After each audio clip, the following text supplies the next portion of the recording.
and welcome to the Postmodern Art Podcast, the podcast dedicated to giving artists who are wowing the world over the platform they deserve. I am your host, Nathan Ragland, and for today's episode, no need to turn back the clock, because right here, right now, we have a fantastic conversation with a wonderful guest that I know you're going to love, though I recommend enjoying this with a plate of cheese and crackers. Today's guest is Kati Knitt, an animator, webcomic, and storyboard artist who always embraces and showcases what she loves in just about every art piece she does, whether it be women, bunnies, or Wallace and Gromit, just to name a few.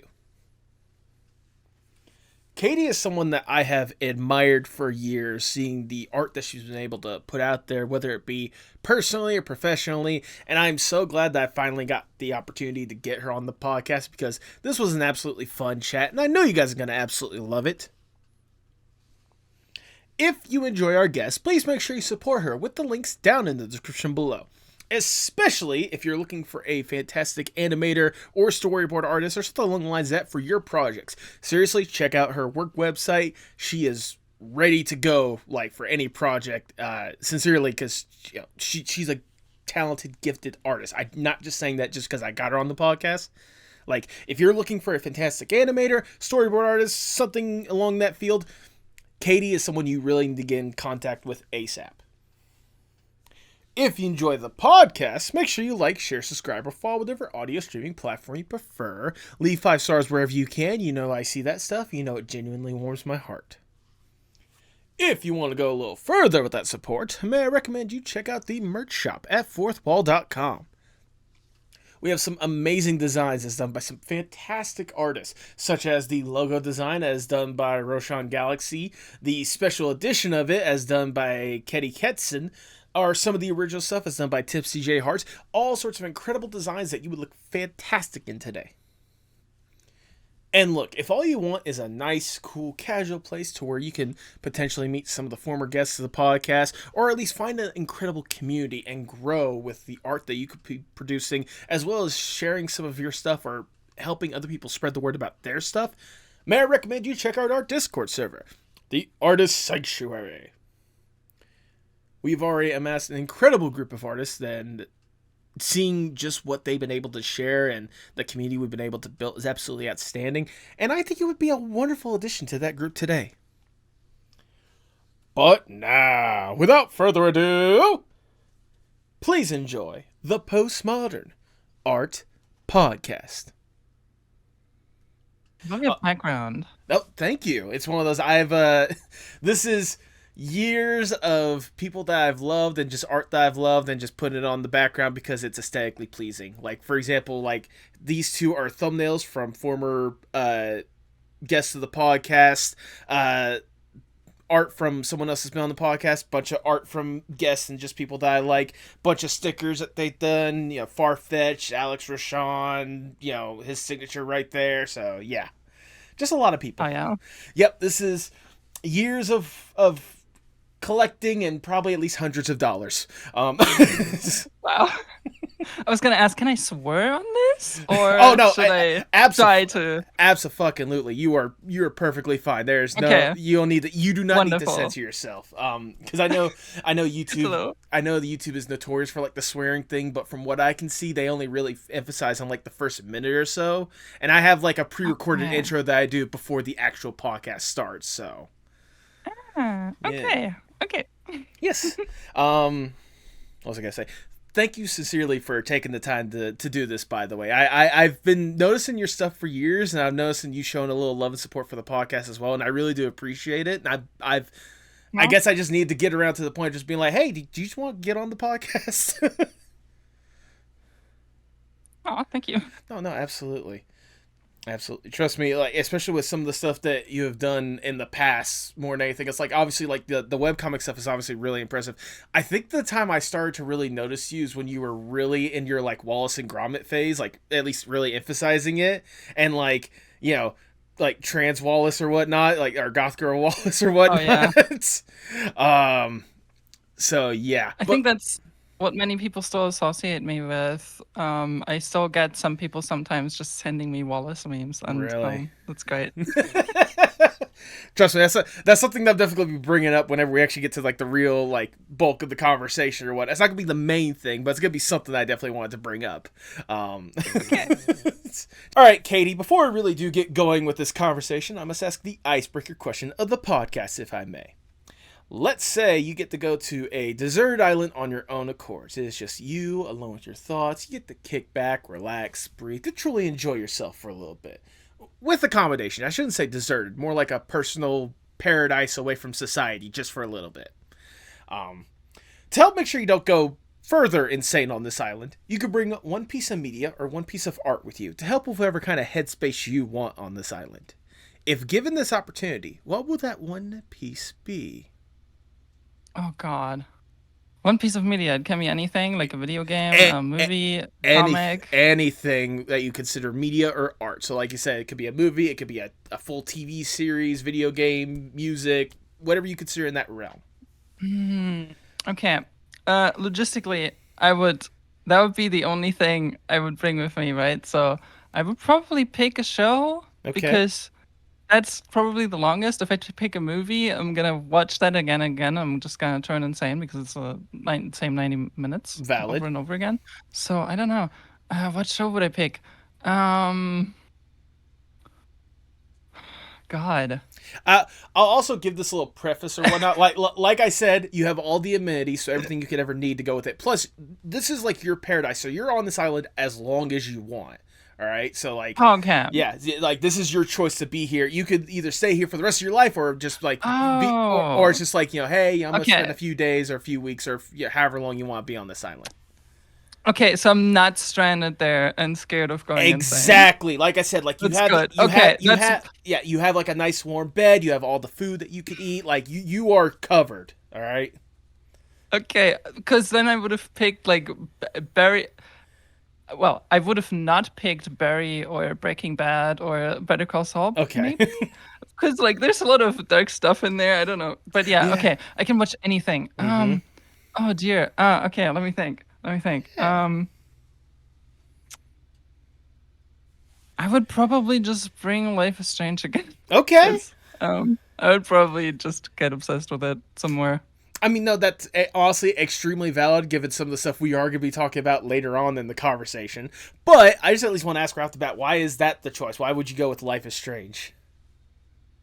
I just really love this game, and I don't know, it means a lot to me because like I played it the first time when I didn't even know I was trans.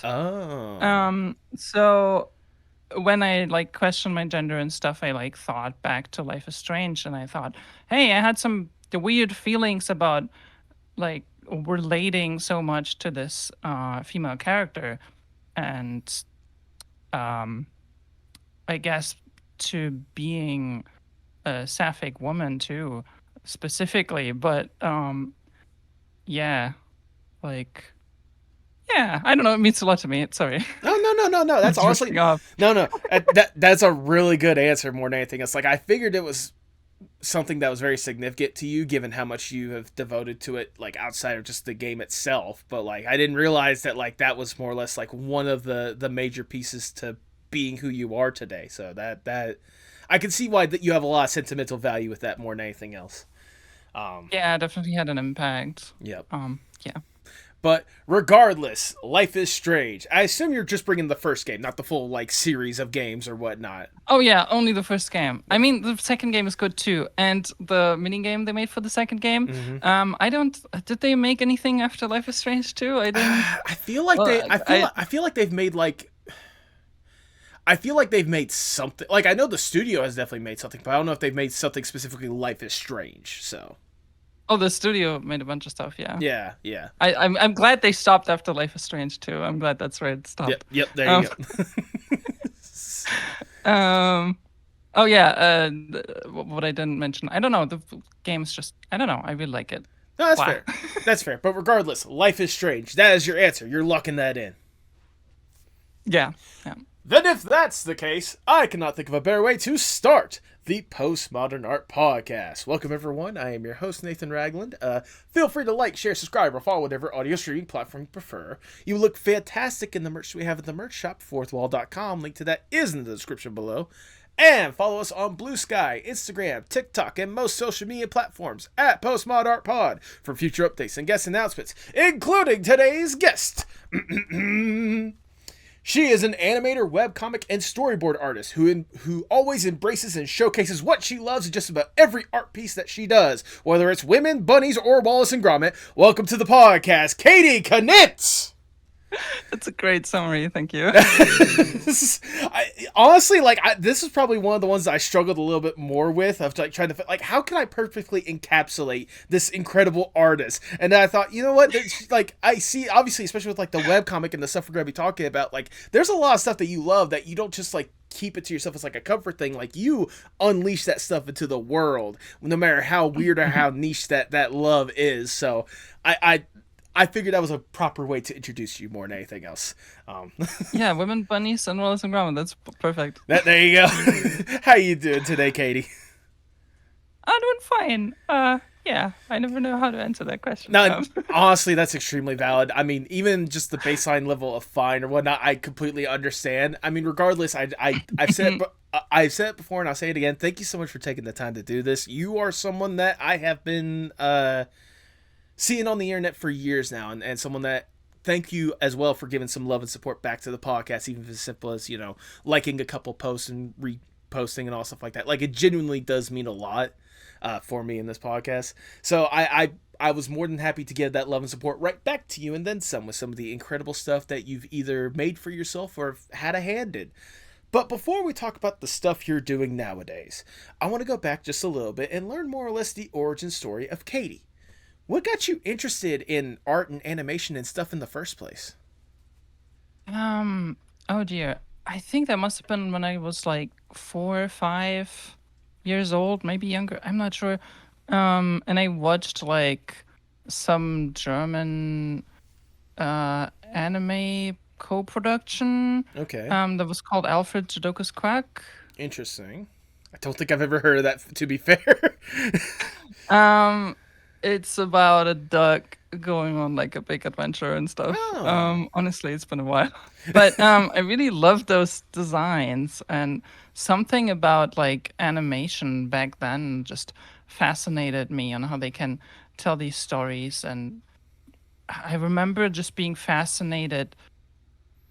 I don't know, I just found these cartoony designs really pleasant, and I felt the need to draw something like it. Mm-hmm. So my mom would at 4 or 5 years old, she would help me to draw things, and that's pretty much how it started. It's kind of vague because I was super young, so I don't remember everything, but yeah. No, that's extremely valid. It's not like everyone has the perfect computer memory of being when I was 1 year old, I remember picking up a pencil. No, not everyone's gonna even have that memory in the back of their head. That's when I was born, I knew I wanted to be. I came out with a pencil in my hand. There you go, exactly. I did want to at least ask about this because you kind of mentioned it with that first piece of media that got you interested. Correct me if I'm wrong. You are based either in or around Germany, right? Is that where you currently live? Mm-hmm. Okay. Yeah, in Germany. I can only imagine because I don't live there, obviously, but the animation scene, or at least how animation stuff, must be completely different than what Americans are comfortable with in one form or fashion. What is exactly the animation over there in Germany and such? Because how much of it is it American import compared to original stuff? Oh, I think we import most of our animation, probably. Okay. I mean, there's some local productions, but I can't think of many. Okay. Nah. I mean, I worked on an indie show that was produced in Germany. That was nichtlustig / not funny. There you go. That's how you say it in English. That was based on a cartoon here. So that's I don't know. Um, Okay. No, no. I just didn't know because obviously, different cultures. You're not sure how much of it is just like, oh yeah, we're just gonna take some of the stuff from over there compared to like, hey, we actually have this like robust, animation industry, mhm. like in like the UK or in China or Korea and such, how they have like their or own robust like animation industries. But it's very interesting to know that there is at least something there more than anything else. There's something here, Yeah. definitely. Yes. When did it for you go from like obviously like just watching those early like the you know uh watching that early like animation production and such, when did it go from like just loving animation to a passion and wanting to make it your career? Like when did you realize, hey, I want to be a part of this like animation field? I think that's really hard to pin down Okay. because like it's kind of blur. Valid. Um, I just always wanted to draw, so I think um there's I couldn't tell you. Okay. Like No, no, no. Honestly, hey, look, I get it. I mean, especially whenever, like you said, you're someone that's always wanted to draw. So I imagine that drive has kind of just always been there. But like, I can only imagine, especially for you, like you said, with animation, while it's something not much in Germany, it must have been really mhm. a unique route, or at least a unique journey for you to get to the point where you can be like, hey, I am an animator. I animate, such and such. Yeah. I mean, on the other hand, I can't really say when I wanted to be something else but an Right. animator or Right. like artist. I think there were moments in my life where I played with the idea of like becoming an actor Mm-hmm. or like things like that, but it was always art adjacent. Right. It was never like, yeah, I'm gonna drop everything to like do this other thing. It's always been kind of art related. I mean, I can. It's a good thing that you definitely devote yourself to that, given obviously what we're here for today, talking about some of the incredible stuff you had a hand in and one form of fashion. Do you remember some of the early animation projects that you got yourself involved with, like to kind of give you that moment of like, hey, I'm actually doing this? Um, yeah, honestly, the first thing I got involved with is I messaged one of my favorite cartoonists and I was like, "Hey, I made your characters in 3D," and that was like it's kind of like people used to be like, "Hey, you can get a job by just showing up there and being like, hey, I can do this thing." Yep. I basically did that, and it worked, which Yes. is weird because like Yoshizawa, the guy who makes Not Funny, Mm-hmm. he basically became my cartoonist mentor, Okay. and like I kept making 3D models for him Okay. during school, Oh wow. and I basically came out of school knowing that yeah, I'm just gonna work on this show. But basically finished school and went to work for him, which was great. I feel Wow. incredibly lucky. I, I probably was a lot luckier than I realized back then. Like, there's stuff I just took for granted back then. Oh yeah, because I mean, obviously, especially for someone like you don't realize how the animation world exactly worked out there just yet. Like I said, you were still in school. Like Yeah. you don't really know what the real life is like until you actually get out of school, out of that little protective bubble that they somewhat set up, and you try getting other jobs past, after not funny, nichtlustig. I swear, I'm gonna get that down at some point. I swear. It's almost a But regardless, that must have been really cool. Regardless, the fact that you got the chance to even work on that show in the first place, not funny. What was it about that show that made you want to even work on it in the first place? it was the style. I just find it really fun. Mm-hmm. These characters who are always cross-eyed and um funny looking. And I found the comedy amazing. Like he my favorite part of Not Funny was he usually made cartoons, but in the first few books there was like a long comic story in every one of them, and it Mm-hmm. was basically pulp fiction but with cartoon characters. So you had Okay. a bunch of cartoon characters that all had their own thing going on, and at some point all their stories like crossed Mm-hmm. and it became a complete chaos. And I found that beautiful. It was really well done. It was really unique, Yeah. and yeah. I forgot what the question was. No. Honestly, like you answered it. Like, what was it about not funny that made you even want to work on that show in the first place? So I Oh could, yeah, sorry. I could see why. Obviously, like seen early on with like the comics or whatnot, and just how much thought and care seemed to go into like the story in the first place. The fact that you can have just like a random, like you said, like Pulp Fiction, have just these random storylines somehow mesh together into pure chaos at some point. I mean, Yeah. you can kind of get emphasis on the chaos if you look a little bit over your shoulder. For the people that are watching this on video, looking over your shoulder to see the portrait, because I think that's on your left shoulder or right shoulder. Yeah, left shoulder, right there, to your left or whatnot. That little poster they have on the wall right there. No, other side. Oh yeah, that is the show. There you go. That is the show. I forget. Yeah, no, trust me. I'm trying to forget. I'm trying to think like, wait, left, right, up, down, up, down, down, A, B, start. No, no, it must be really cool to obviously like knowing that there's that much love and care into it, and the fact that you, while in school and even afterwards, you got a chance to even play in that world in the first place. Like that had to be, Yeah. I like you said, like you consider yourself lucky in hindsight. I imagine it must have also been surreal in hindsight to think that you even had a chance to have fun in this thing. Yeah. Yeah, absolutely. Yeah, I was gonna say, do you have a personal favorite part or favorite moment that when you were working on the show, you look back and be like, I got a chance to do that. That is incredible. Good question. Um, I I think one of my favorite moments were when we wrapped up a storyboard and you work on an episode for so long and it, you realize, oh, now it's like this works now. Like you Yeah. keep working on these storyboards and you realize, there's a lot of stuff we can cut, there's a lot of things we can change, and finally it's like, oh, this actually fits in the time and it works, it's fun. That's like so satisfying. Yeah. No, I guess the other moment would be, oh, sorry. no. You go ahead. You say your part. Oh, the other moment would be when you like finish an episode too, because then it's like, oh my god, this is like a real thing now. Yeah. No, I Beautiful as well. like I can sort of relate to that, obviously, because like I do the podcast stuff or whatnot. It's like it's one thing to obviously work in animation.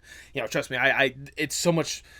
I give all the credit and love in the world to all the animators in the world more than anything else, for the fact that they have the time and patience to do that kind of stuff, especially with like how long a process animation can be. So like you said, for you, like to see your storyboards get put into animation and then those animations being put out there into a real episode that people get to watch and love and laugh along with in one form or fashion. Like, yeah, I can see why that's kind of the moment where you're probably the proudest when working in that scenario. Yeah. And like, also, go on. sorry. I was gonna add also when the voices come in. Yes. When you get to edit the voices into the storyboard and it's the actual voice actors and it's like, oh my god, these are like the characters are actually alive. It's not like some temp voice acting we did. Like that doesn't sound like the characters at all. It's good when it goes from like it's good when it goes from like you doing the temporary storyline to being like ha so funny, and you get the actual voice actor to be like ha this is funny. Yeah. I kind of going back to the question that I was asking as well. Is there a particular moment in the show itself or a particular scene in the show itself that you can't help but like think back and be like, oh my god, I got the chance to work on that, or like this is so like this is your proudest moment in the series? Ooh. Oh my god. It's been a while. Fair enough.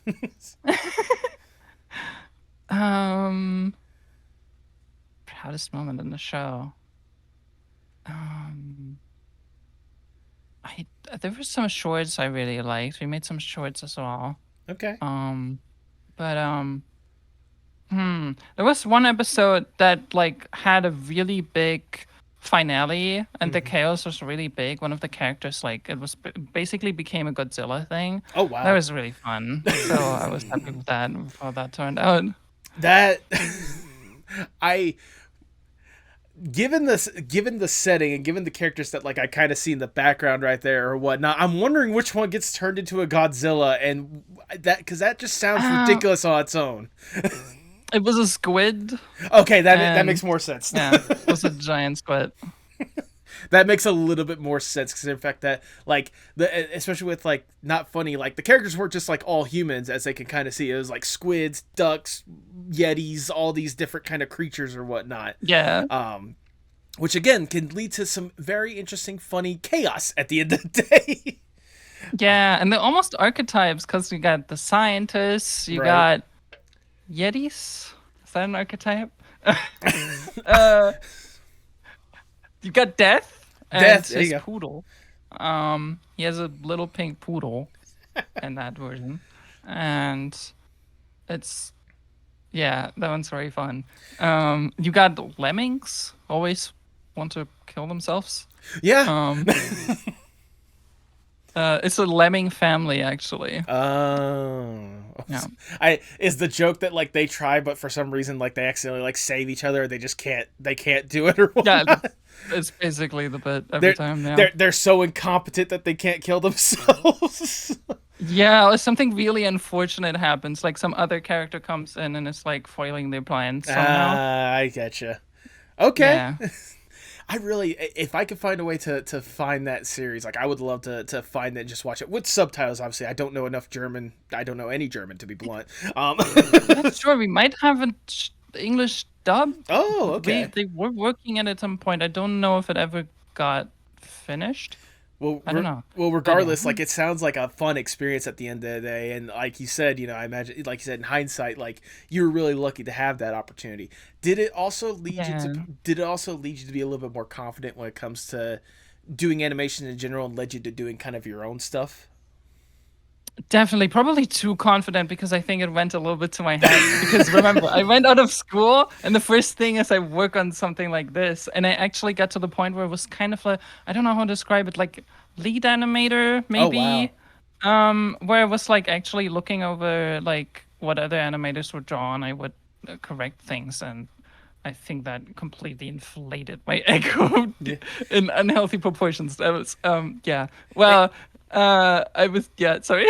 And I was gonna say, if not a lead animator, at least like an animation supervisor or whatnot, like kind of analyzing the stuff and Yeah. seeing how everything looked.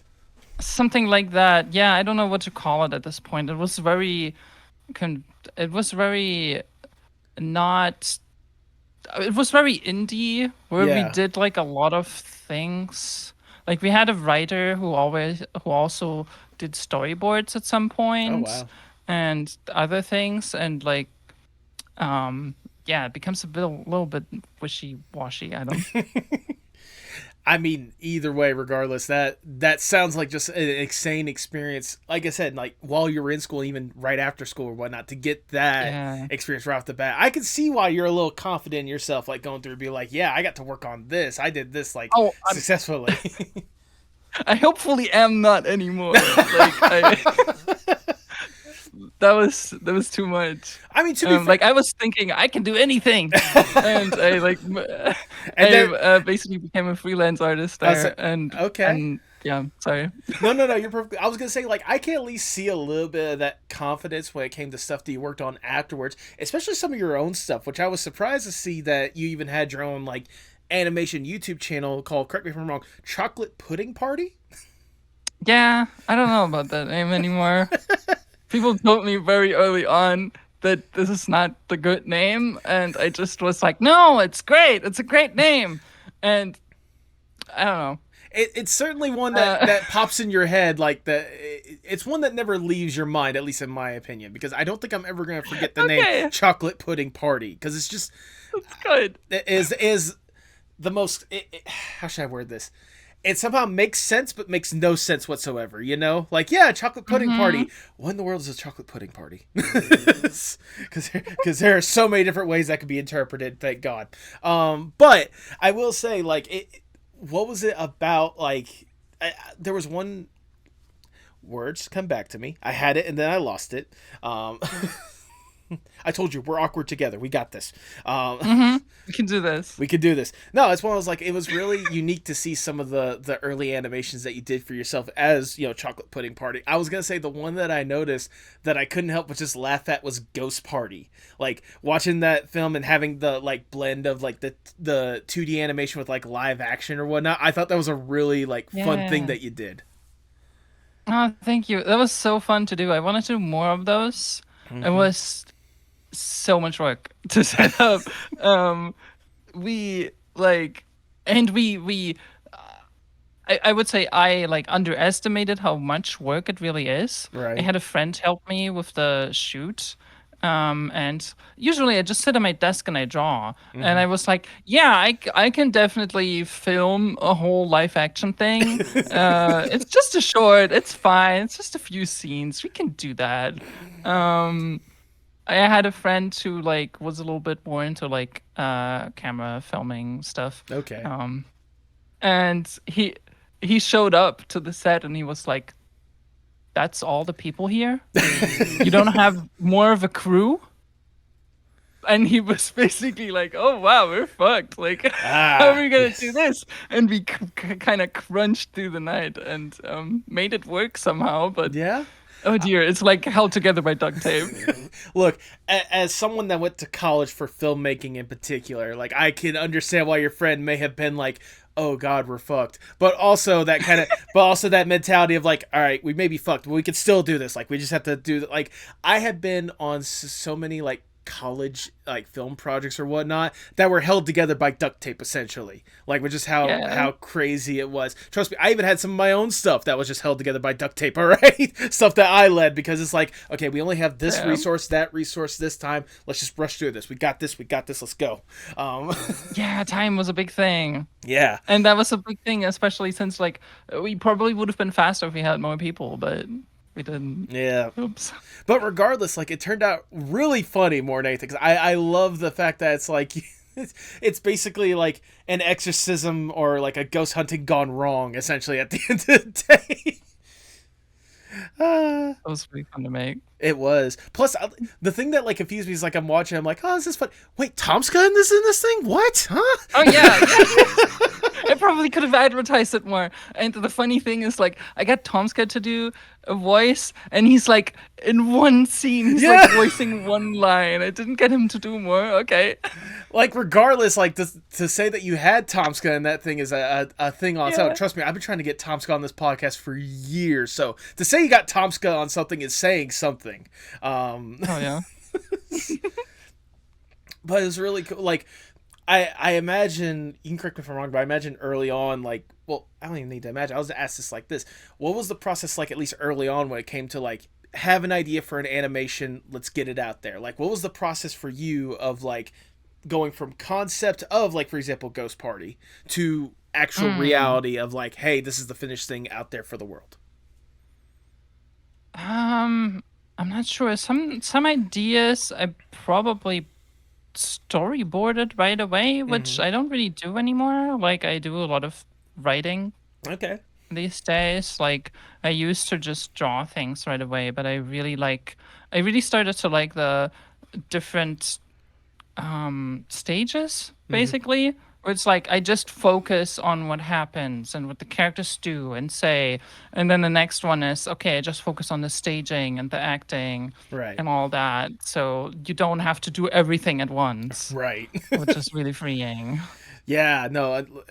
Again, as someone that was in the filmmaking stuff, doing filmmaking and such, I know what it's like whenever you have to try to do everything all at once instead of taking things like step by step by step. Because like you can put all your energy into that one step to make sure that that part's the best they can do before you move on to that next thing. So like for example, for you, like Yeah. writing or storyboarding, like making sure that you have like the action that you want, or like the characters facing a certain way, or like the characters drawn a certain way before you're like, okay, now we can actually get to like the animation and recording and all that stuff. So Yeah. I will say, I'll ask this because you said you don't do it much anymore, but like there was a time to where you were very well known as a storyboard artist. Like you did a lot of incredible stuff for a lot of incredible productions. What was it about storyboarding that made you even interested in that field in the first place? Like, why did you feel at least comfortable being a storyboard artist? Oh, I'd still do it. It's still something I do. Fair. Last time was like 2 years ago for like an Apple TV show. Okay. Okay. Was it 2 years? I don't know how time works. The Um, same. I just love the storytelling aspect. This is like one of my main, the main things I like about animation Mm-hmm. is that you just get to tell a story, and there's so many aspects of animation in there. Like you get to do some acting, you get to do all the staging, and there's just so much storytelling you get to do there. And animation, it's like a little bit more restricted, I think, because you have the shots. I don't know. I guess it's a different scale. No, no, But yeah, I really like that process. no, I can totally understand where you're coming from. Where it's like, so with storyboarding, you're kind of the one that's like crafting the image. You're the one that's like setting the tone. Meanwhile, when it comes to animation, you kind of have it there, like what needs to go, like scene by scene. You're just the person that has to figure out how to make it flow from like one scene to another instead of setting up how the scene goes. You're kind of following the work as compared to like setting it up and like making something that people are Yeah. gonna love and appreciate. Um, Yeah, and I love this problem solving of storyboard art because mm, sometimes you have some things that just don't flow right, and you want to show all these things, and you don't want to have too many cuts, and right. I don't know. It's kind of the whole like puzzle part of it can be really fun Oh and yeah. frustrating, both depending.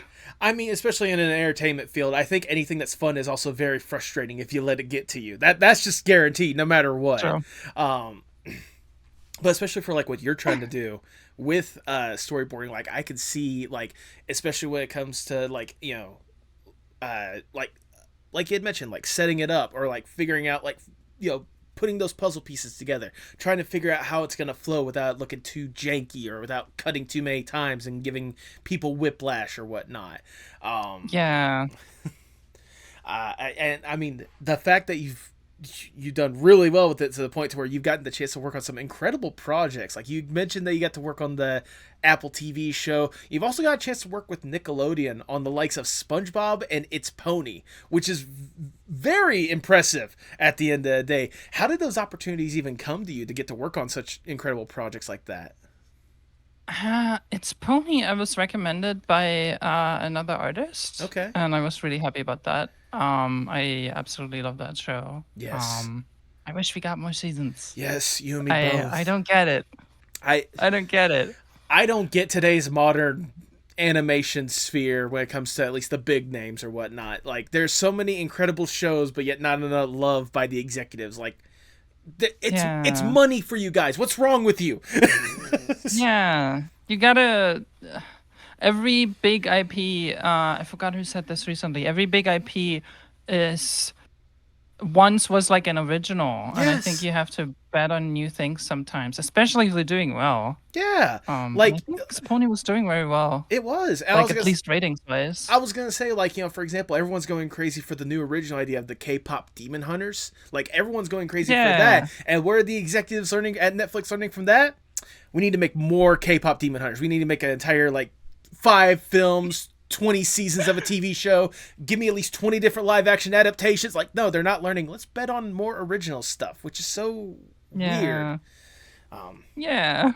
Goodness. But I mean, especially when it comes to It's Pony, like that show was so much fun more than anything else. Yeah, I can only imagine for you being able to once again have a chance to play in that world, play in that realm. It must have been fun for you to figure out a way to go through Pony's problems on a day to day basis.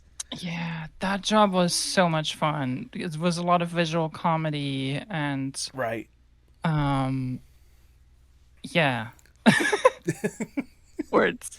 No, no, It no, was no, great. no, no. It's again, words are wonderful. I'm right there with you. And like especially with like you said, like the physical comedy that came with like It's Pony, and like just the fun scenarios that they got to play out. I can only imagine for you. Like I'll just ask it like this: what was quite possibly like your favorite episode to work on, given the humor or the comedy that was involved? Um. Ooh. What did we have? I had one where there were a lot of cats. Um. Why were there a lot of cats? I forget. Maybe because Pony just wanted a I think it was cat. called. I don't. I think it was called Cat Alley. I think they were. I forgot. I forgot what. What? Um. I couldn't tell you. I'm thinking. Honestly, Cat Alley was fun. I remember that. Mm-hmm. There was a very fun bit that was kind of referencing Indiana Jones, Right. I think. Um, I remember one of my least favorite episode was one where I was on a train. Oh, Both the characters were on the train, and we had these repeating. You always had to make sure that the backgrounds made sense, right. and it was always on these train wagons, and it was the continuity was very hard on that one.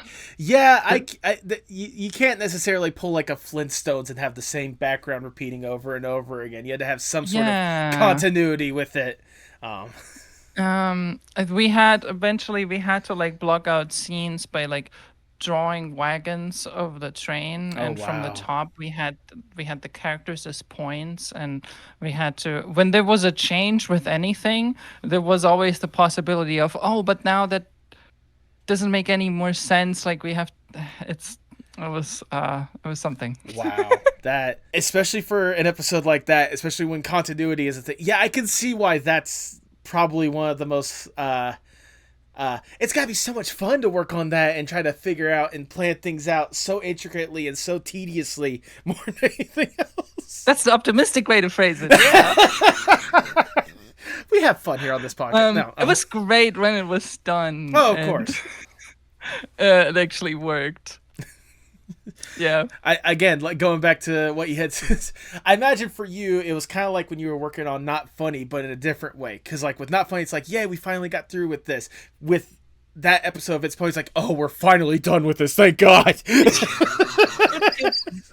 Yeah. Oh goodness. And sticking with Nickelodeon, I kind of mentioned it, but the fact that you also got to play in the realm of SpongeBob as well and provide some storyboards for that.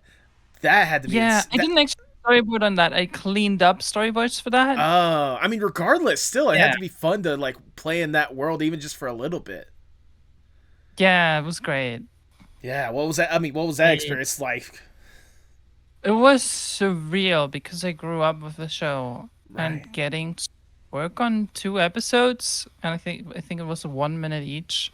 I got to like clean up storyboards for was yeah, I couldn't quite believe it. Yeah. That was great.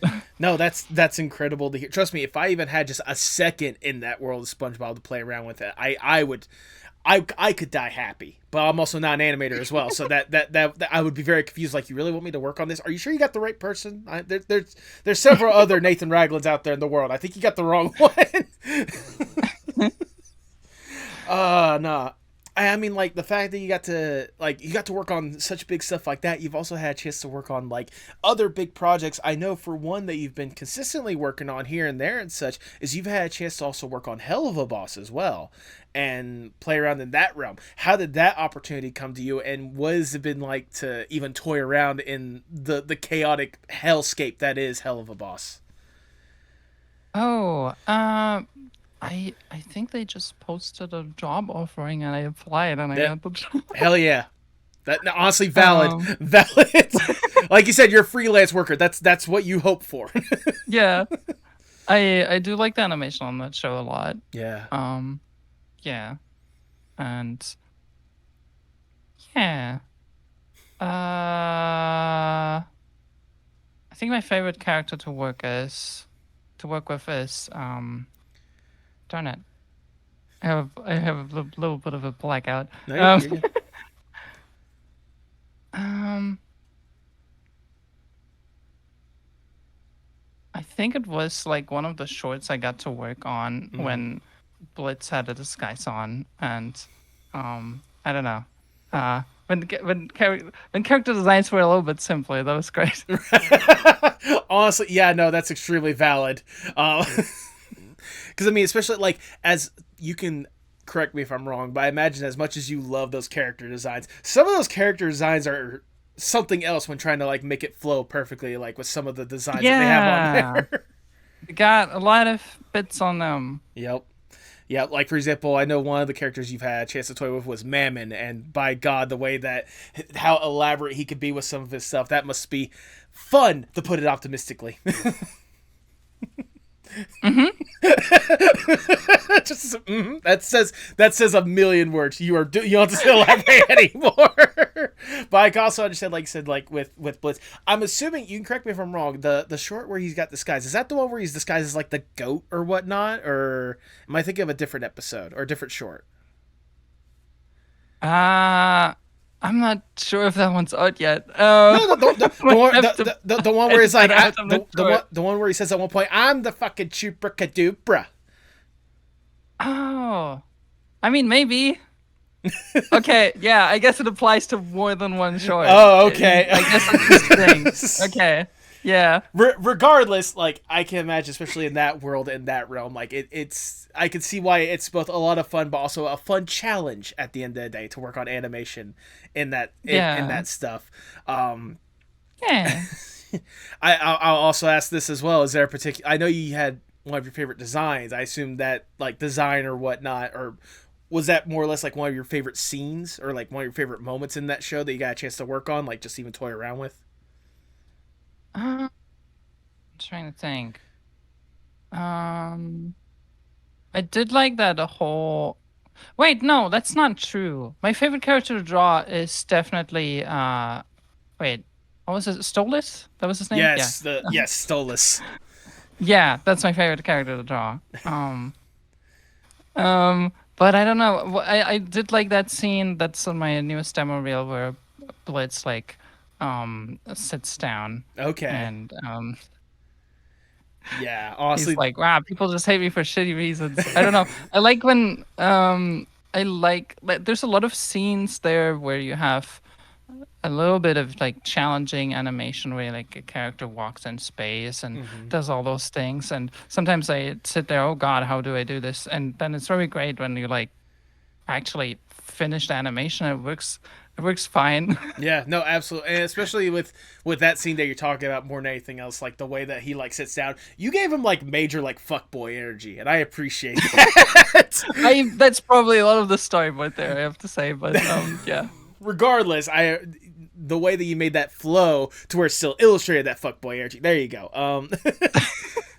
Either way, I'm saying good job. Seriously, you like with all this animation, like with all this animation stuff that I even listed. Like obviously, it's obviously incredible, and that's just talking about like the animation aspects or whatnot. That doesn't even talk about like some of the illustration and webcomic aspects that you've been able to have that you've more or less made for yourself at the end of the day. What got you interested in even making web comics in the first place? 'Cause I know you've done like little personal like doodles and comics or whatnot to more or less like express either silly ideas or even to express yourself. So what got you interested in web comics? I think it's the storytelling mostly, because logistically, uh, when I used to do the YouTube channel, the time it took me to write an idea and to actually finish it was like super long. Right. And it was not great for learning writing either, because I would write something and then I would work on it for a long time. I wouldn't get to write much more. So the first thing that the first comic I started was basically like, okay, I want to do like the most low effort thing I can draw. So that was Riveting Tales, something I can draw in a day. Right. And I kept making those one-page comics, and I think that really made me a lot better at like comic layouts and writing. Even if these are like short, silly comics, it's still, I don't know, it still helps to like try to get better at that process. Yeah, well, I mean, even then, just a simple like one page, comics like helping out with the storytelling or whatnot. There's still a lot of potential of like what you could use with that and like how you can tell the stories. Obviously, that's why you have so many incredible like riveting tales that are just so fun. I every time I see those, every time I see you post a new one, I always laugh because they're so fun. I cannot get enough of the riveting tales. I know for me personally, my favorite one has got to be the Gamer Dad one. The one where it's just like going around following a baby, just saying, skill issues, skill issues, skill issues. I think that's one of my favorites too. I think my favorite is the one where the fishing one, where the fish comes out with a gun and says, fish crime! and then the fisherman has the police hat that comes up. It's like, we finally caught you, Gerald von Marlin or whatever the dude's name was. No, I know that was, especially the twist that you had at the end of that one. That one was like, it was so simple, and like, I remember whenever I saw that twist, I scrolled up. I'm like, okay, that makes sense because you could tell what the character decides.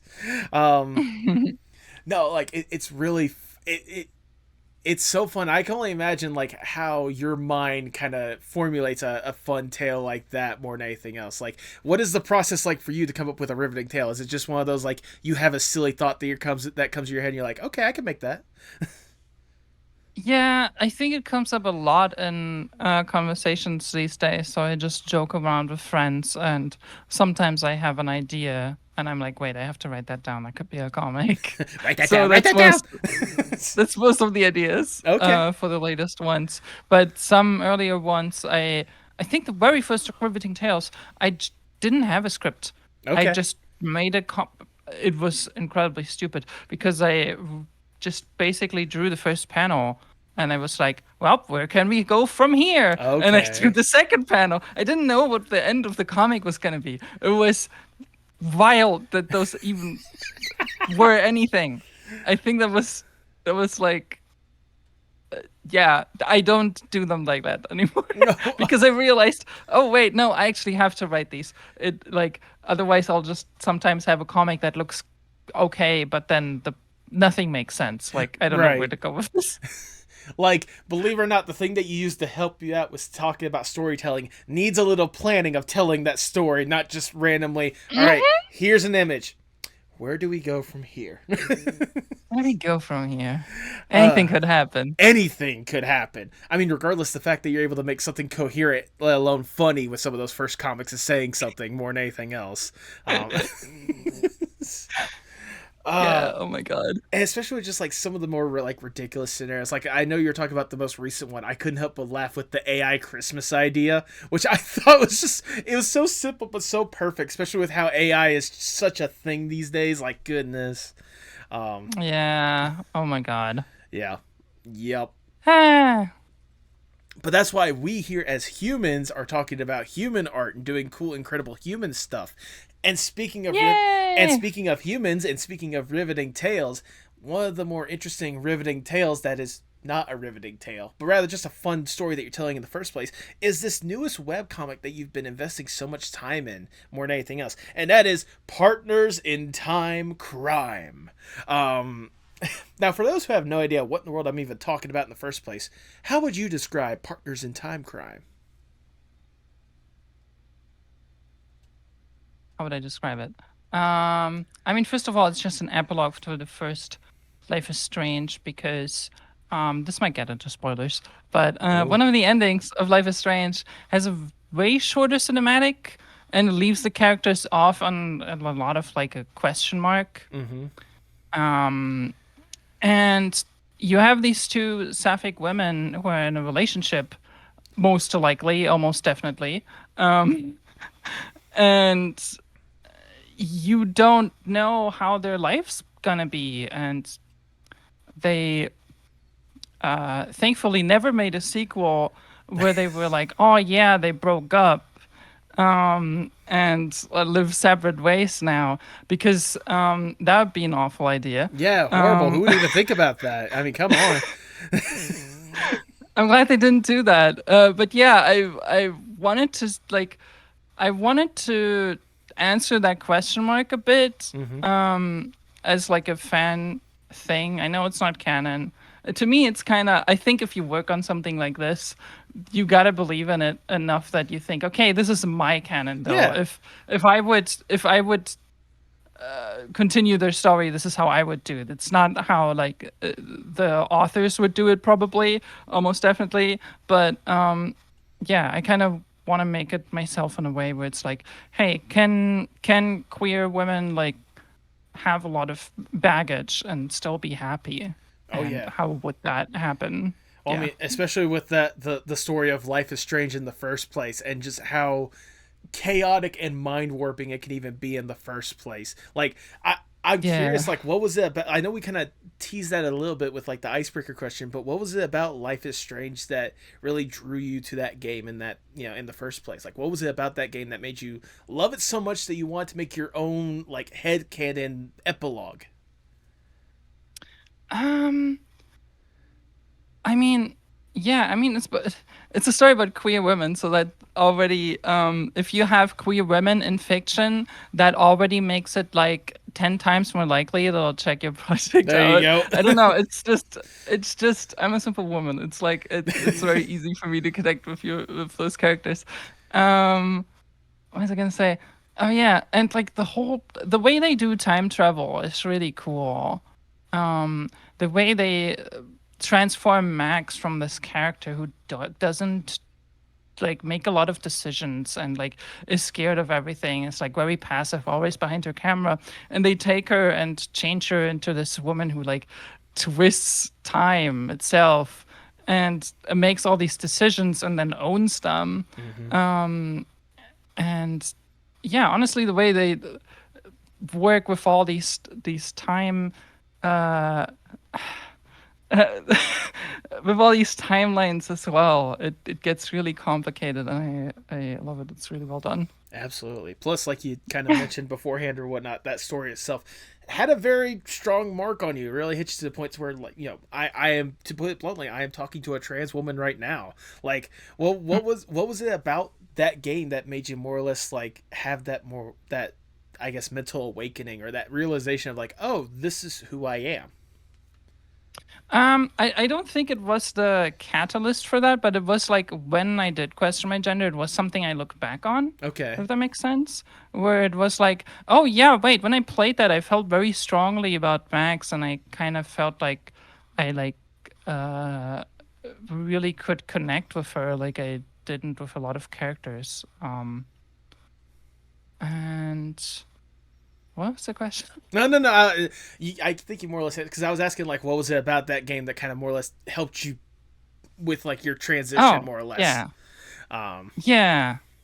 Yeah, it definitely helps that she's like a neurodivergent woman who's like uh has like a very artistic side. Um and yeah. no, I can, Uh I can see how that kind of hits you in a different emotion than like for example, playing Mario for some reason. Like I don't think you connect as well with an Italian plumber as much as you do like a neurodivergent woman that is very yeah. artsy. Um, Yeah. Who also like it probably helps too that Chloe and Max aren't like how do I say this super girly? Like I right. kind of feel like more of like a Twitch woman. I don't know. Some people would argue with me over that. I just don't. I don't know. I don't feel super feminine all the time. Like Okay. I don't know. I don't know how to describe it. No, honestly, like I totally like I think that alone is really good emphasis. The fact that they're not the most feminine character, like they're not dressing up in pink or going any of the stereotypes you think Yeah. of when it comes to like girly girls. They don't follow all those stereotypes. They're their own kind of. They're going to the beat of their own drum, kind of like you, like with how you kind Yeah. of more or less been going forth and doing your stuff. I will say, I just thought about this. Yeah. I just thought about this. It's ironic that we're talking about how you made this into a web comic because, correct me if I'm wrong, didn't you also coming out as trans to the world? Didn't you also make that into like a little mini web comic as it is? Yeah. Well, one page comic, yeah. I Yes, think it still. was inspired by Julia Kay at that point. Oh It was yeah. honestly one of the first trans women I learned about. Right. Um, yeah. Yeah. Julia Kay is also like a really incredible person and incredible artist as well. Someone else I'd love to get on this podcast just with all that she's been able to do. Hmm. Um, Yeah, she's great. I love her comics. oh, absolutely. She made like a whole book about her trans journey. I think it was called, fuck, what was it called?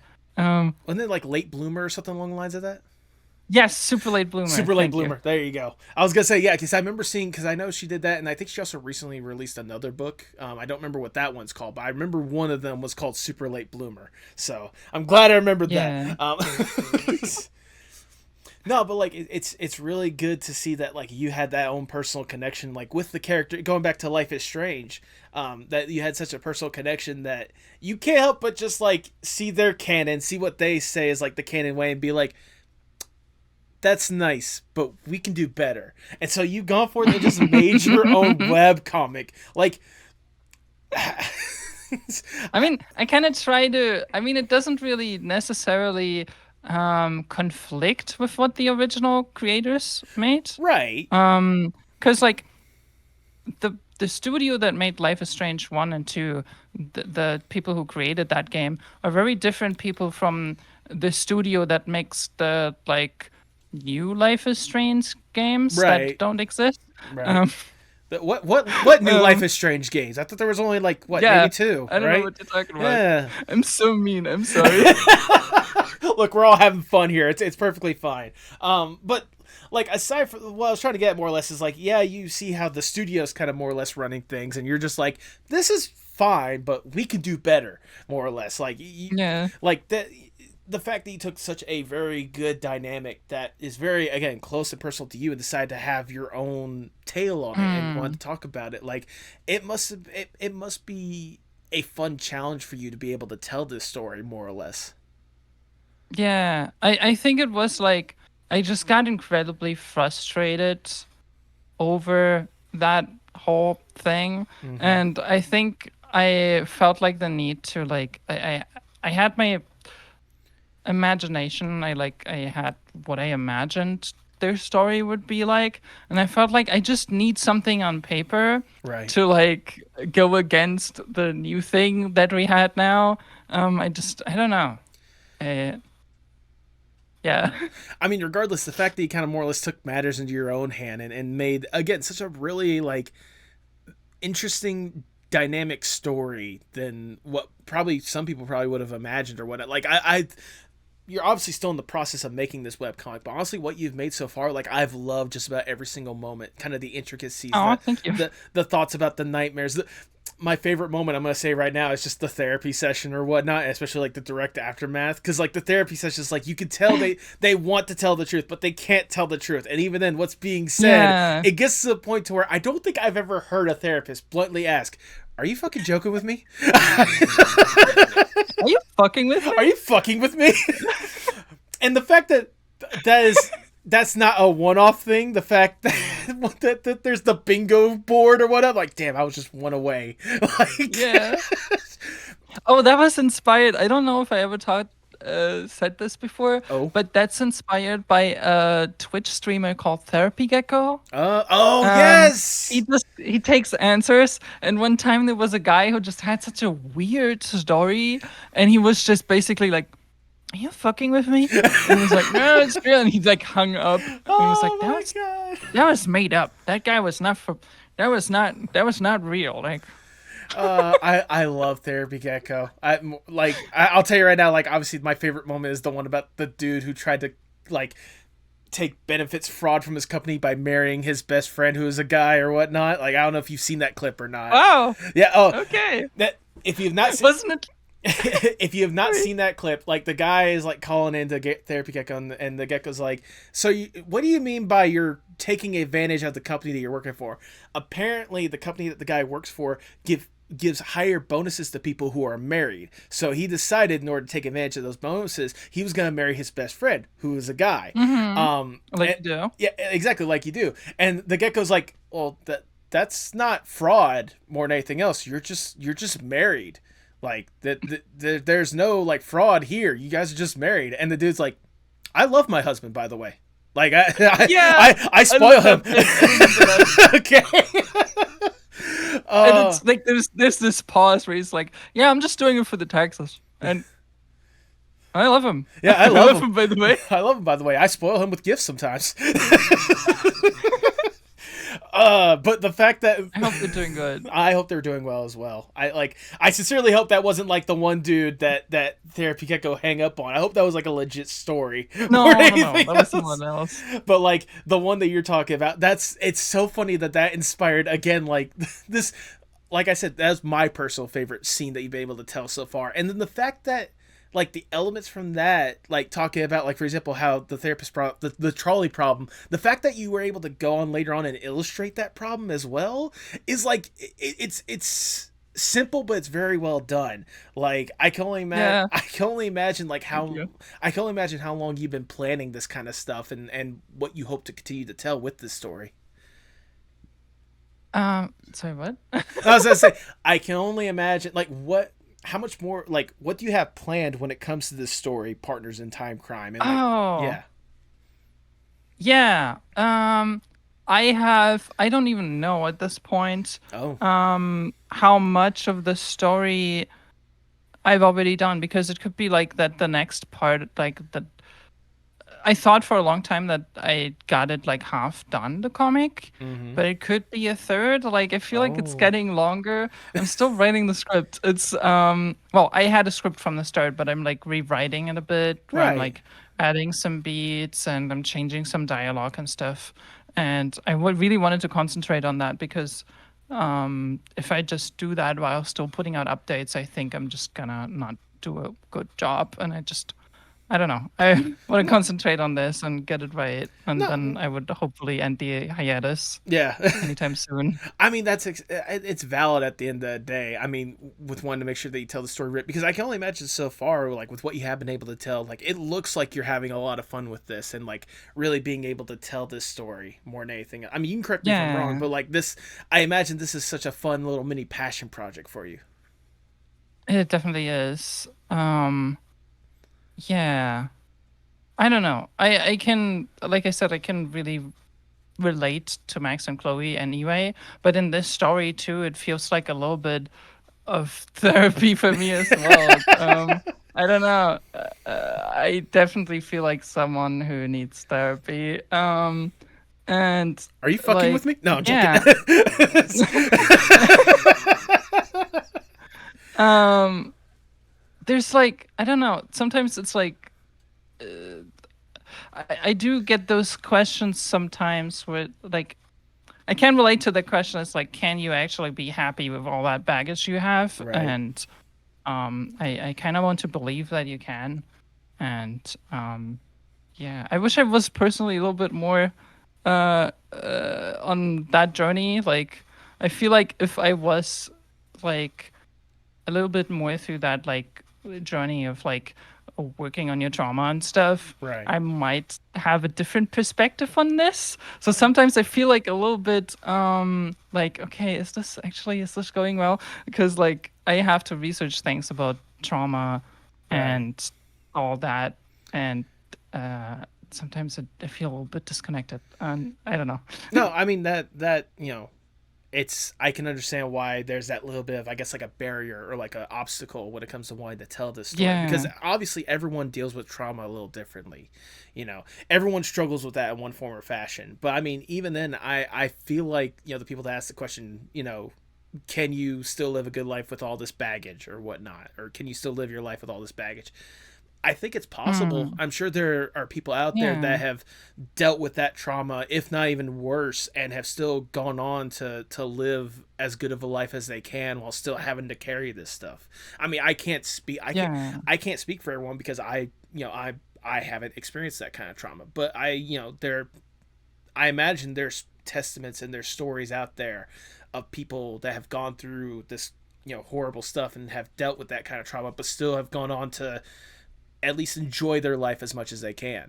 So, so I can understand why for you, yeah, there's that obstacle. But I also think it's also possible to tell this story. I think with what you've been able to do so far, kind of illustrating to the audience kind of the trauma that the characters are dealing with in the first place is a good step in the right direction. mm, Letting them know, hey, it's even if you have never played the game beforehand, you can sort of understand like that they are struggling with something. There is a trauma. There is something that's messing with them more than anything else. yeah.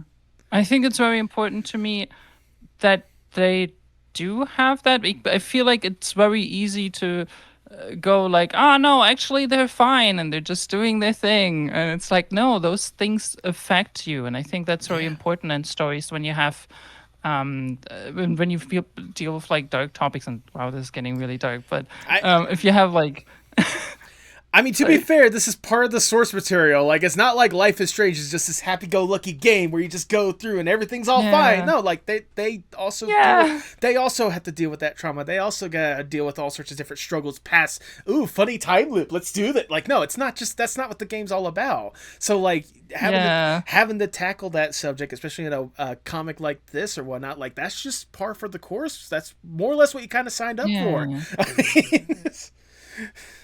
yeah, I was just gonna say, I like when in fiction death is being treated like something that follows the characters, and it's not like in some less good scripts where it's like, oh, they just immediately forget about it. But like something in Twin Peaks where like you have, what was her name? Laura Palmer? Yeah, Laura Palmer. Like they talk about her constantly, and characters really are impacted by her death, and I think that's very important. And no, I would say that's a really good example right there with like that story in general. The fact that so much revolves around like the trauma that an entire town is dealing with when it comes to the death of her, more than anything else. Like that I can see that's why that's something you want to make sure that you tackle appropriately when it comes to telling this story that you have for partners in time crime. I mean, like I said, so far, I think you've done a really good job. Again, like, even if someone has never played the game before, they can see that they're struggling with something, but also, like, they're still trying to do their best. They're still trying to live as best of a life as they can, like, together, more than anything else. I mean, it's a good story so far, and I can't wait to see how far you're able to take it and continue to tell such a fun story. I wouldn't say fun, such a very well told story. There are fun elements, obviously. Like I said, the entire therapy session was just in my opinion, the therapy session was just a giant shit post at the end of the day, but it was a fun shit post. I like to put some humor sprinkled in any story. I feel like some of my favorite things, even when they're dark, like Breaking Bad, you have Saul Goodman, and he's like such a clown of a character, and he like is such a great comic relief, and it still works if you like do it properly in a dark story. It can really like take some it can really make it more easily digestible, I guess. I don't know, it's one of those like it a little bit of levity with the situation more than anything else, like, because it's obviously like, you know, like I said with Breaking Bad, it's obviously a very serious situation, but like having that human character of Saul Goodman or whatnot, just providing like a little bit of like humanity to what would be a completely bonkers scenario for anyone to deal with more than anything else. I mean, you know, or Jesse, especially Jesse. Jesse say like the most ridiculous things, like "There's a cow house," or we're gonna do the thing you said, Jesse. A robot? Yeah, bitch! Magnets! Who can forget, like, some, like, God, freaking... So, Jesse, they gave Jesse some of the best lines in that show. Let's be honest with ourselves here. It's so great. But we have to be careful when it comes to Saul Goodman, because if we're not careful, we can eventually bring up Paul Badman. Let's not bring up Paul... Oh, no. Paul Batman. Which, by the way, that was a very fun little mini like sketch comic that you did for that one, having the Saul Goodman versus Paul Badman. As Wario. Basically like the Wario more than anything else. That's the thing that I think I love and appreciate when it comes to your art more than anything else. Because like obviously, you know, the art is good on its own. It's very fun, very distinct like art style more than anything else. But I also love how sometimes you could just be silly and be goofy and just have a lot, like you seem to be having a lot of fun with what you're doing. I mean, the Paul Badman is a bad one, but I think one of the big ones that a lot of people will probably know you for is some of the interesting things you've done with Wallace and Gromit. More than anything else. Well, I mean, like, I want to start by asking this: how much did Wallace and Gromit mean to you, to the point to where, like, again, you wanted to like parody like the style and such?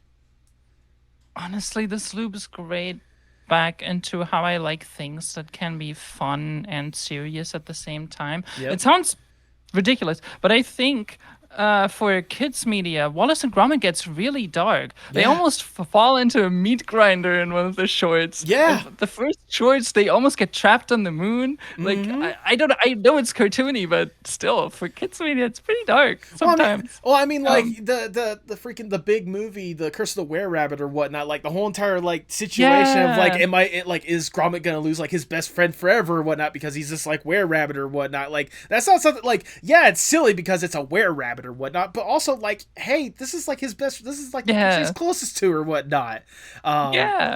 Like there, like you said, there is that dark levity to it, but like I think that's something that you just gotta love when it comes to Aardman in general. Like with any of their animation stuff, they know how to. They obviously it seems very comedy forward, but it's also like very good narratively, no matter what. To where like they can have that good balance of the two or whatnot. They're really good at storytelling. Sorry. No. Like I was just gonna further emphasize on that. Not only with like Wallace and Gromit, but like some of their other animation stuff. Like personally, one of my favorite movies that is not a Wallace and Gromit thing is Flushed Away by them. Like the the fact that they have like both like the silly situation of like, oh, this underground city that a housebroken rat gets like flushed into or whatnot, becoming this whole entire like unique tale about like family and like finding your place and all this kind of stuff. So. Yeah, I never watched that one. I should do that. Oh, it's fantastic. It really is. Very. I mean, obviously, it's Aardman. You know, it's going to be beautifully animated in one form or fashion, but still. I think my favorite is actually the Were Rabbit movie. Oh no, that absolutely, so good. Like when it comes to Aardman stuff, that's obviously number one. That's the clear favorite. Yeah, I know some people who don't like Were Rabbit because. For them it became too cinematic or something. It works for me because I feel like they always parodied some movie genres. So this one they just did horror. I don't know. It was more epic because it's a movie. I don't know. It works for me. I really like it. Oh no. I love how you emphasize the horror aspect or whatnot, because that does kind of lead to like at least one of the aspects or whatnot. I think one of my like the funniest images that I've seen on the internet, just in general, is when you did like the Wallace and Gromit like blend with like Junji Ito or whatnot with like oh my god, yeah. This is my hole. This is my hole. This is my hole, Gromit. What inspired that? I have to ask, what inspired you to even do that? What that I don't know. I couldn't tell you my thought process. But it was probably as easy as, wow, cheese has holes, right? I could make this a Wallace and Gromit thing. That could be a thing. And then I spent the whole day making that. I mean, yeah, that's valid. I mean, you can tell that there's a lot of love that you have with Wallace and Gromit, to where like, yeah, that makes sense. You have that. You at one point had a VTuber model that was just Wallace or whatnot, if I remember correctly, which is impressive on its own. I don't know if you were the one that designed it, but that's impressive, the fact that you're able to make that. Oh, I just ripped a model from the games. I mean, fair, valid. I did have to make the mouth shapes though, so it was like static. The mouth didn't have any like rigging. I had to rig the whole model. Oh wow! And like put all the mouth shapes in. So I referenced the mouth shapes from the movies and stuff. That's the thing I did, but the other stuff I can't take credit for. No, that's valid. That's valid. But I do know the one thing you can take credit for. That's probably your crowning achievement when it comes to Wallace and Gromit, or at least Wallace in general, and that's finding a way to make them into a trans goth girl. Yeah. I'm not saying I hate it, but I'm just questioning why. Because I love it, first and foremost. I love that design so much, no matter which version of it. But, like, why did you decide to go down that route? Probably the same I do with any Wallace and Gromit thing. I made that I just want to draw something with Wallace and Gromit in it. I don't know. Part of me was probably thinking, oh, this is going to upset some people. I mean, it certainly got a lot of eyes more than anything else. It's true. Yeah. I couldn't tell you. I mean, like I said, at the end of the day, like, it's just a fun design. And I'm so glad that whatever weird messed up thing was going on in your mind, that they made it to where you had to bring that to reality, because it needed to be seen more than anything else. Yeah. I don't know what's going on in there. I think it's best we just don't ask questions and just let's do a thing. It's got you this far in life. Why question it now, you know? Mm-hmm. You've been able to live at this point. You've been able to survive up to this point or whatnot. Why mess with, if it ain't broke, don't fix it, you know? I mean, it may be broke, but we're not going to question that. I'm sorry, that was mean. That was mean. But no. Okay. I get it. Okay. Okay. I will also say, when it comes to Goth Wallace, or what was the name that you gave that the trans one? Did you change their name or whatnot, or is it just still Wallace? I don't. Did I? I think I named her Wanda. Wanda. But I think someone made that suggestion. I couldn't tell you who. I think it was in my comments once. Either way, like, I will say, one of my favorite parts about it or whatnot, it's just like the random shirts that you would give her or whatnot, whether it be the horny for cheese, it's Morbin time, or like the barrel one or what. The barrel one was a golden one. The barrel one? The barrel one? Because what? Barrel one? I could have swore there was one that you did where you dress like you basically, because I think there was like a joke in the Were Rabbit where he was wearing a barrel or whatnot, and then you did your own version of that with Wanda. It was a cardboard box. Cardboard box, my bad. I don't know why I thought that. But, oh my god. Yeah. Yeah, the box. I know what you mean. Yep. Yeah. The box one was a very good one. I'm sorry, I don't know why my brain converted it to barrel, but yeah.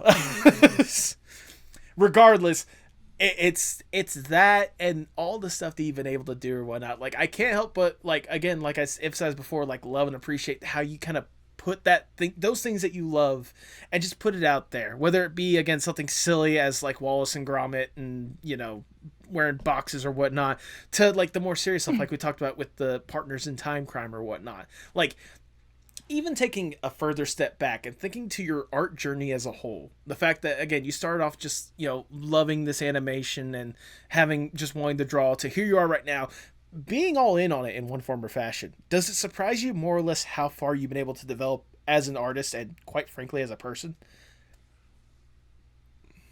I think sometimes, yeah. Like, sometimes I look back and I'm like, what? Sometimes it's weird when I look back on older projects and I think, wow, I did that the whole thing. Like, it almost feels like it was a different person sometimes. Right. Like, you're not in it anymore. You're looking at it afterwards and you just see the finished thing and, like, you just loosely remember that was a lot of work. But it's like, what? When did I... Like, that Ghost Party short, that was like hours and hours of work. And now I'm just looking at it like, wow, I made this at some point. That's pretty cool. Right? Oh my goodness. I can't tell you the amount of times that, like, I've looked back at, like, my own shorts, or I've looked back at, like, previous episodes of the podcast, and I'm like, I did that? Or I talked to this person? Like, what? Yeah. I saw you talk to some pretty famous people. Like, who was it? Damn, I looked at it before. No, you're good. You're good. No, I appreciate that. I mean, I quite some names there. I know, like, I am proud of myself for the people that I've been able to get on this podcast, and just the fact that I get the chance to even talk to them, let alone like interview them or whatnot, because it's like, I'm sure you can attest to this as someone that's an artist yourself. Like, you spend a lot of time, like, you know, putting your stuff out there. Like, you put a lot of time in this stuff, you know, you put it out there and you hope that someone gets a chance to see it. For a lot of the people that I bring on the podcast, like, I get a chance to see their stuff and I can't help but love and admire them because it's something that they're passionate about. It's something that they've taken the time to, like, put out there into the world.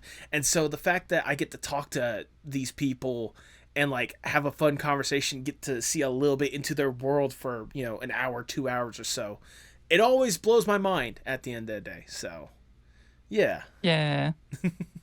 And now you're a part of that collection as well. Sure. Hey, no, you absolutely are, because, you know, you like I said before, like, you've been able to do, like, a lot of incredible things. Like, you've got a chance to work on shows that people only had, like, the dream of even getting a chance to work on. You've put stuff out there that people probably only envisioned could be possibly, like, even a possibility. And, like, you not only had the love for it, but the drive and the patience more than anything else to actually go through with it and to put it out there at the end of the day. And it's the stuff that I love and admire like that I think would be a good way to kind of lead us into our next question, if I may. Because, Katie, I want to give you more or less the dream scenario, if I may. Let's say I am Big Shot Mr. Moneybags. I come to you and like, look, Katie, we've seen what you've been able to put out there. Like, we've seen the incredible stuff that you've had a chance to work with, and we know there is so much potential to do some incredible stuff. You just need a little extra push, a little extra platform to get you to that point. We have access to everyone and anyone in whatever industry possible, and more money than there should be possible. We probably should be taking that money and giving it back to like the animators and such, make sure that they can, actually live, have a good living wage, health insurance, all that kind of jazz. Hashtag stay with animation forever and always. But right now we are focusing on you and you alone. If given this opportunity, what would be the dream Kati Knitt project? Oh my god, probably an animated show. Okay. And I would probably hire people. I always think, like, if I ever had a show, if I ever had money, I would want to hire that person. Okay. I have that a lot. Like, there's so many talented people out there. Oh, absolutely. Yeah. Like, what would be, something that's funny, that can be funny and serious. Like, it has all the range of those emotions. Probably maybe something. I've had like an idea for like.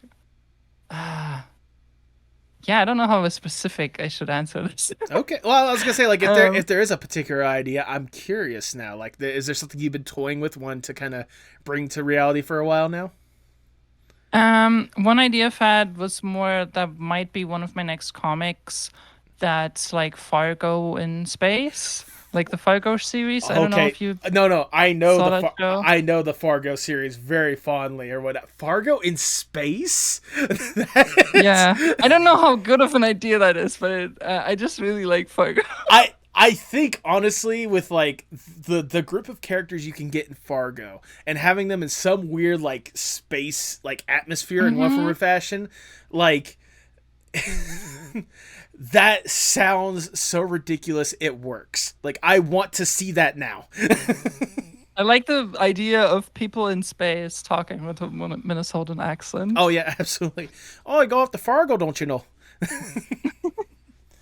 I like the idea of like a lesbian private detective or something. Right. Like, I'm not really such a fan of like putting the police much in my stories. Like, right. I wouldn't want my protagonist to be actual police. I don't know if private detective is so much better, but yeah.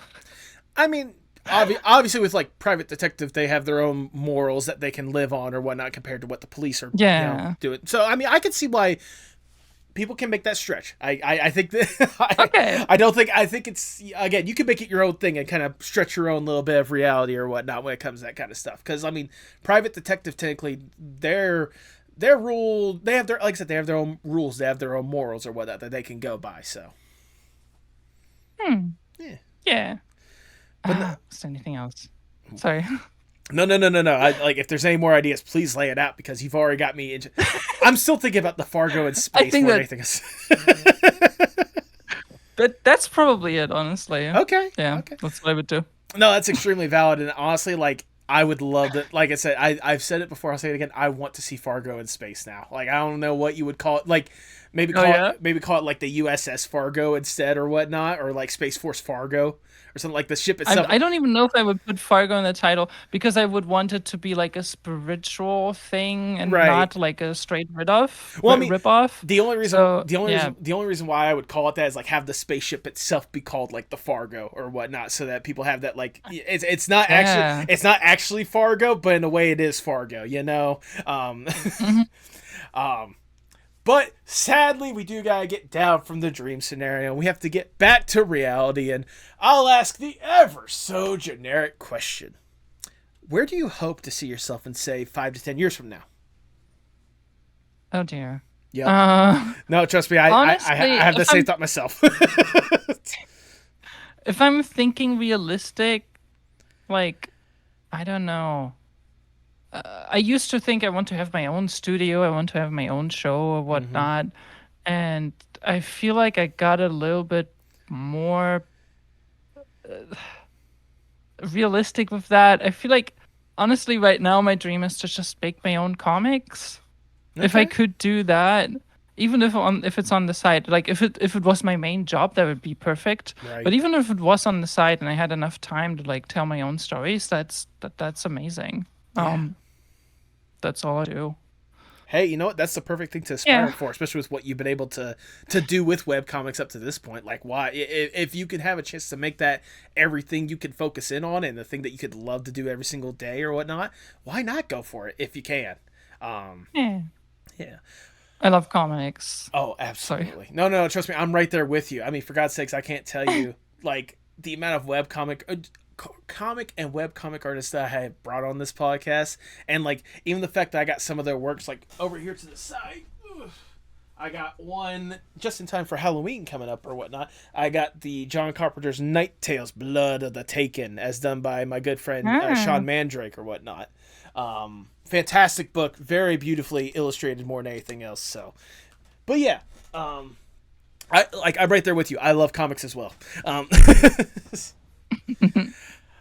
As we start to wind down the interview, I just got one last question I want to ask you, Katie. Obviously, you are deeply entrenched in art in one form or fashion at this point. Like, there's nothing that's going to take you out of it, no matter how hard anyone tries. How important is art, not only for you, but for the world as a whole? Um, I feel like I don't know. I have those moments where I don't do art and I feel like something's missing. I don't know. I feel like it makes me feel more alive. I feel like I'm actually doing something, expressing myself, putting something in the world. I don't know. I really like that feeling. It's weird when I don't do it. Um yeah. What was the question? No, I say, how important is art, not only for you, but for the world as a whole? Okay. Very important. um, yeah, I don't know. There's like so much you could do with art. Like you can express yourself, you can actually say something and make points, you can just entertain people, you can do all of those things at once. I think it's very important, and I think the world would be less cool if we didn't have art. Yeah, absolutely, absolutely. I don't know.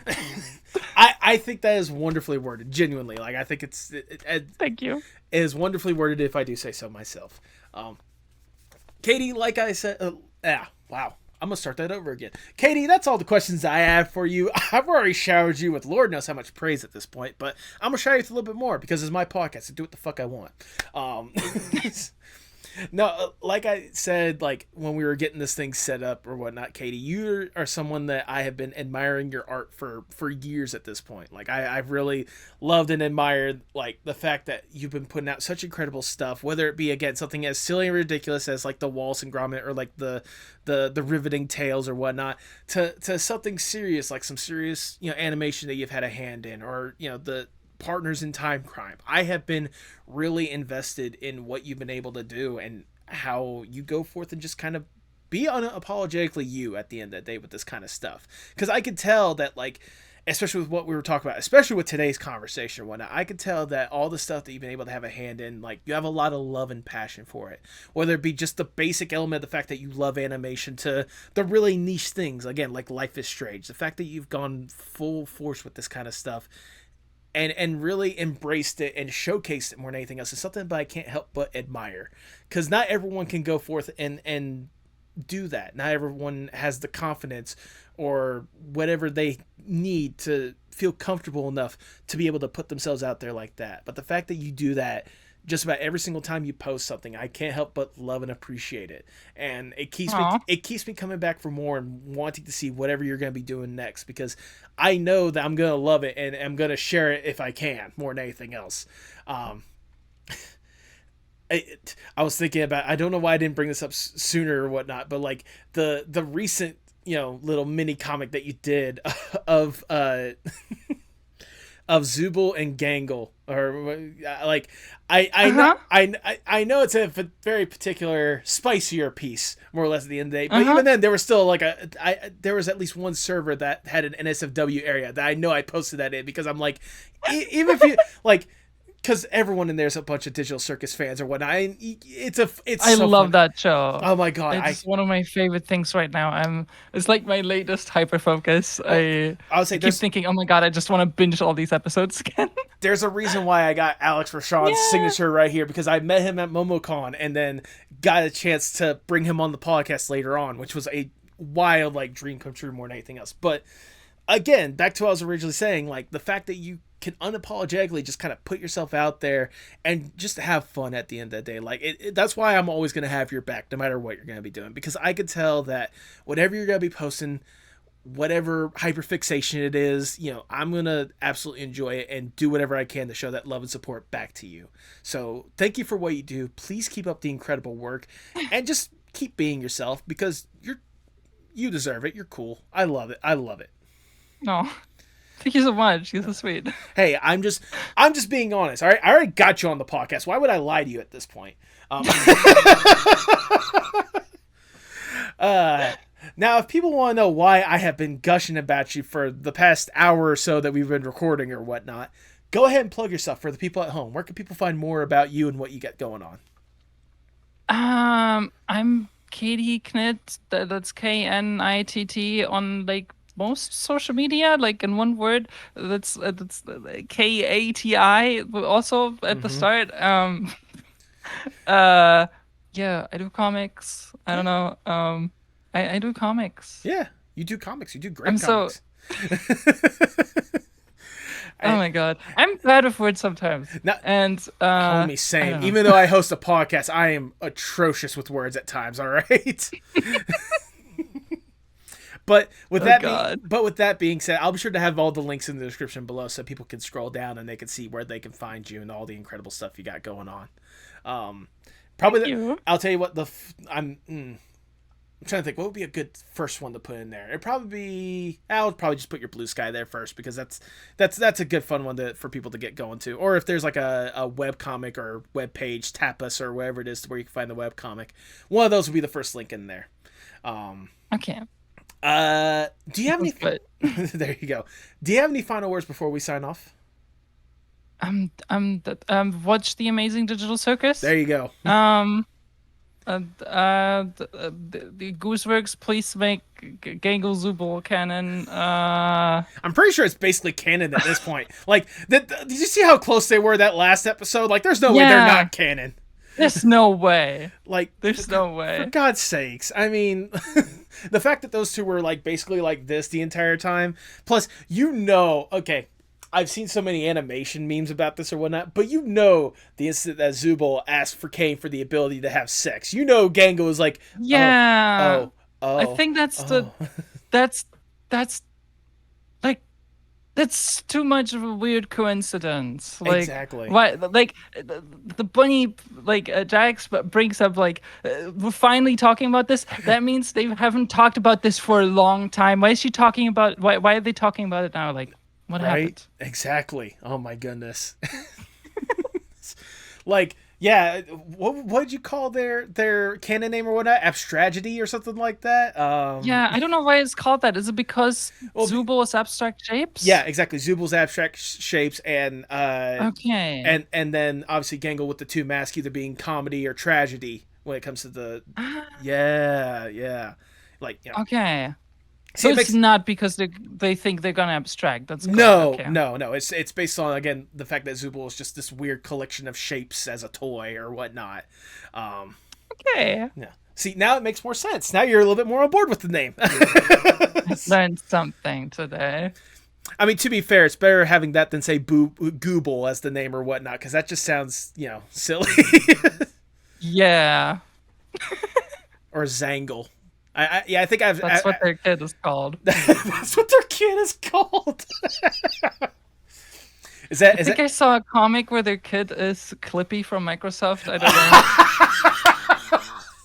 Oh, did I? I don't know if I saw that or if I dreamt that. If that's not an art piece out there, you need to make it an art piece. That's your next. I'm not sure. I think I saw that.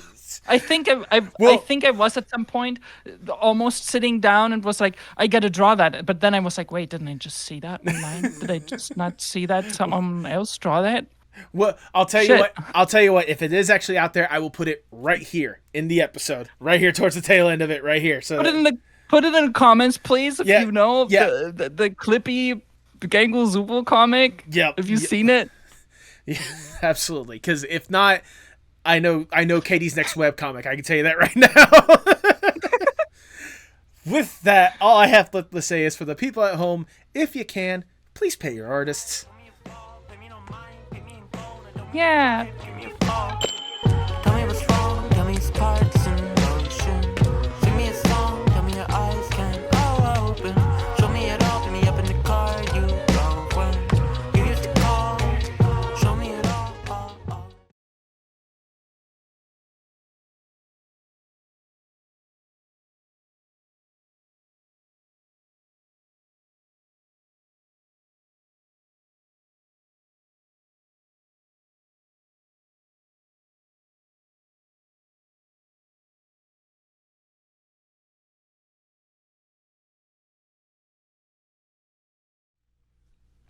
Thank you so much for sticking around to the end. If this is your first time listening, I cannot tell you how much I appreciate it. Like I said in the intro, Katie is someone that I've been wanting to get on the podcast for years. As you can tell, we had a really fun conversation. Katie, if you've gotten up to this point, thank you. Thank you for your time. Thank you for the incredible thumbnail. And genuinely, I sincerely hope you get some incredible opportunities because you deserve it. You know, that's something that I always kind of hope with this podcast, that it leads to people getting opportunities in one form or fashion. It's a hopeful thought. But I guess, hopeful thoughts have just kind of been this podcast for the past 5 years, huh? Oh yeah, that's right. Yeah. If you're listening to this the day that releases, or maybe a few days afterwards or whatnot, yesterday, September 17th, was the official 5-year anniversary of the podcast. 5 years ago, I dropped the pilot work in progress episode with my good friend Salvador Salcido. And by God, it has been a ride ever since. Just even thinking, like, look, 5 years ago, the fact that I've gotten up to this point and have been so lucky to meet so many incredible people and consider so many of them like some of the best friends I could ever have, it still blows my mind,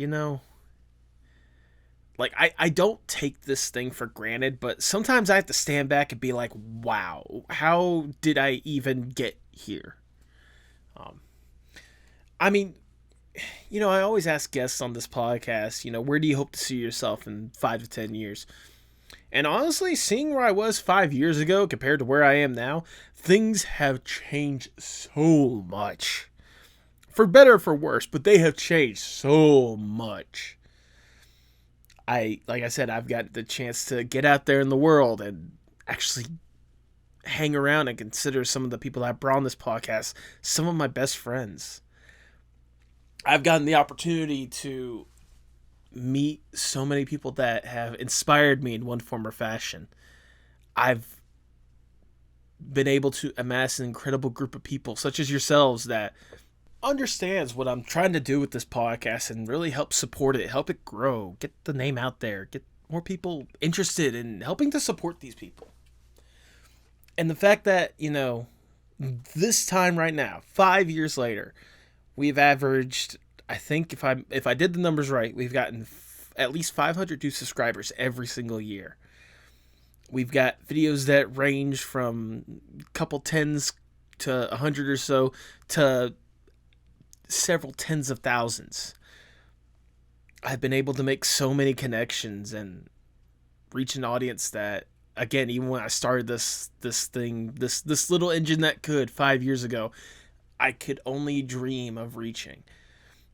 I'm pretty sure we have interviewed people from every single continent except Antarctica and maybe South America, but don't quote me on that. regardless, like, it still blows my mind that after all this time, we have done so much, and yet we have so much more to do. We have a long way to go. You know, I keep talking about this every single time we have a new milestone or it's the anniversary or whatnot, but I want to see this thing get to a point to where I can put all my time and energy into it. I want to be able to use the platform that I have, use the audience that I've been lucky enough to get, and turn that into opportunities for other people. I want to help other artists get to where they can be. I want to help other artists reach what they could potentially get, put out the incredible stuff that they are working tooth and nail, blood, sweat, and tear for. I want to do so much with this podcast.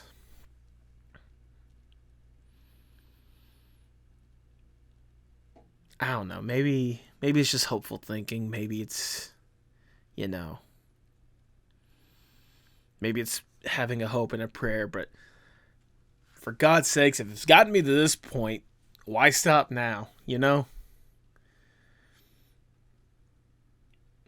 At the long and the short of it, when it comes to this whole entire little ramble or whatnot, is, like I say every single time, I mean it from the bottom of my heart when I say thank you guys.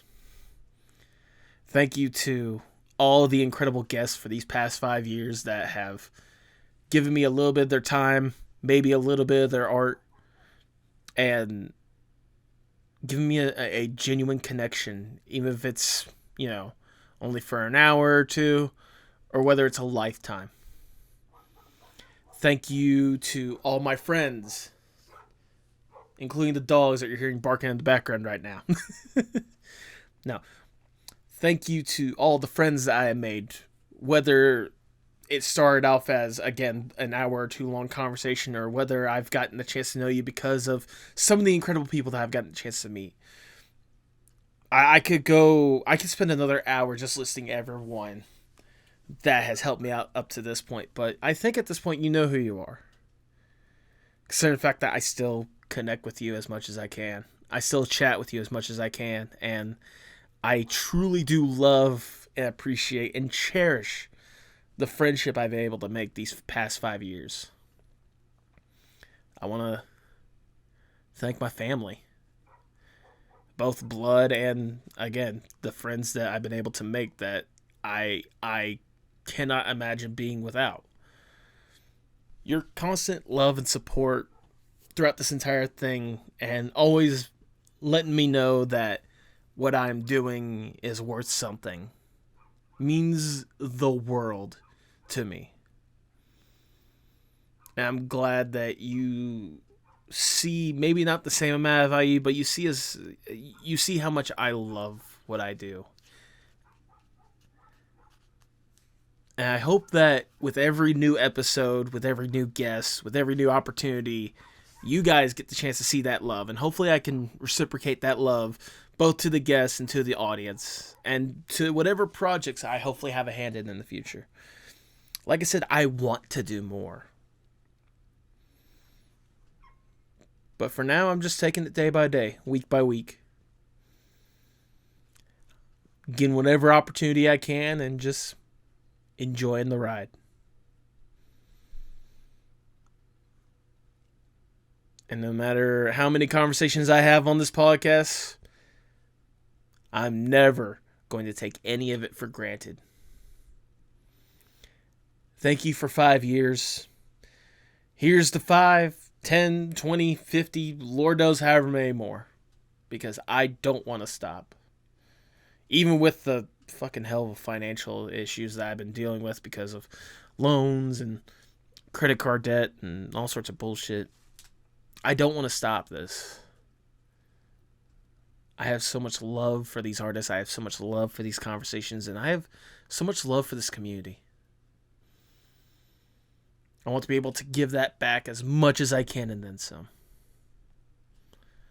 And hopefully for the next year, next 5 years, next 10, again, however long we do this, I hope you guys will continue to give that love, not just to this podcast, but to all the incredible people that take the time to talk about the stuff that they are passionate about.